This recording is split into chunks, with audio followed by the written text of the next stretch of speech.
Nalalapit na naman ang tag-ulan sa bansa na maaaring magdulot ng mga pagbaha sa iba't ibang lugar.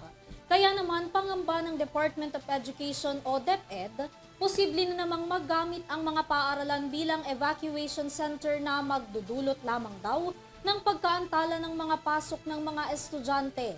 Ang kabuuan ng balita sa aking report. Tuwing sasapit ang tag-ulan, nakagawian ng gamitin bilang evacuation center ang mga paaralan para sa mga nasalanta ng kalamidad.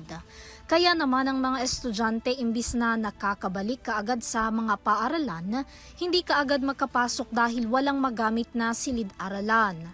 Dahil dyan, umaapela ngayon ang DepEd sa mga lokal na pamahalaan na iwasan ng ipagamit ang mga paaralan bilang evacuation center at sa halip humanap na lamang ang mga LGUs ng ibang pasilidad upang gamitin na pansamantalang tirahan ng mga naapektuhang pamilya.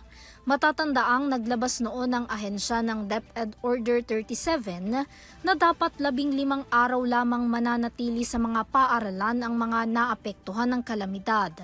Ayon kay Education Undersecretary at Spokesperson Michael Powa, ang kanilang apela ay isinangguni na raw nila ngayon sa National Disaster Risk Reduction and Management Council o NDRRMC para sa mga maaaring hakbang na gagawin para maiwasan ang pagpapagamit ng mga paaralan. Tuloy-tuloy din daw ang koordinasyon ng kagawaran ng edukasyon hinggil sa nasabing usapin. Para sa UrTV News, Vanessa Cleofas, sumasaludo sa bawat Pilipino.